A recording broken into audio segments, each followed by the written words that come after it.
I tend to agree broadly, although I think yesterday's election victory, but more so how the AK party conceded quite quickly, is some sort of a glimmer of hope that things may normalize, in the sense that I don't think, following this defeat, I don't think Erdogan can afford not to change his economic team.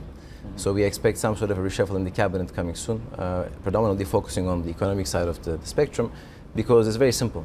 Turkey does need to instigate structural reforms to be able to attract back the kind of high-quality, long-term foreign investments that the country needs. And that is not going to happen unless we see some sort of a shift, a paradigm shift in terms of how he governs.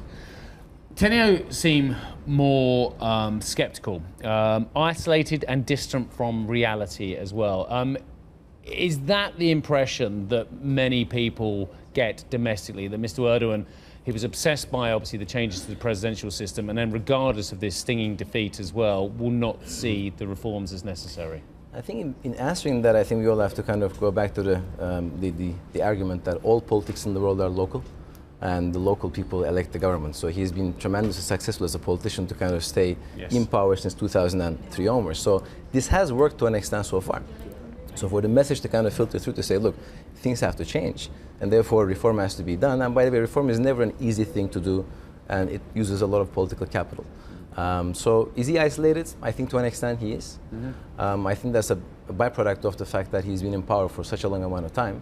And the people that he has surrounded himself with may not necessarily be filtering all of the information that he needs to. David, question or statement? Yeah, I want both, basically. I've got three binary things to say. Very good. But basically, we're saying rays of sunshine before winter returns. I mean, Murat Toprak, for example, is looking for strengthening of the Turkish lira at the moment. First of all, real rates are going to be very high because inflation's coming down. Might be temporary, but it's coming down. The current account is shrinking, obviously because the economy has shrunk, and also the repayments that Turkey has to make are quite low in August and September. So there is a sweet spot. I think Turkey's in it right now. We think this is a great opportunity for a rally in the Turkish lira, but I wouldn't get overly bullish. This is much more tactical. Strategically, of course, we're talking about some of the longer term problems that Turkey's got, and we've still got the Turkish lira weakening substantially. But in the shorter term, there's a ray of sunshine before the winter returns for Turkey at the moment, especially for the lira.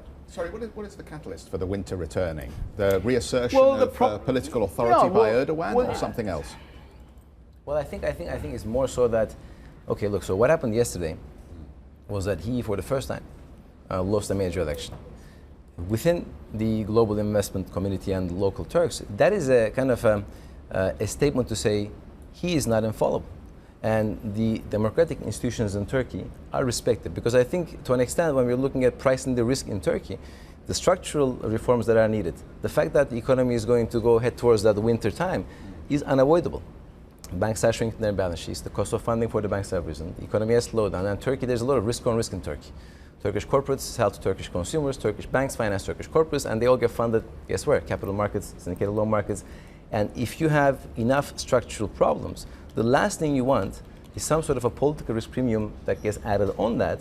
And to an extent, what we witnessed yesterday, I think, is the slight alleviation of those fears, saying, look, Turkey is not heading towards such a kind of point of no return where it becomes a fully autocratic kind of a country. This has shown that the democratic institutions do work in Turkey. It doesn't change the fact that the winter is coming, but it actually does give some hope that the political capital now may be there for Erdogan to change his cabinet so that reforms can be done.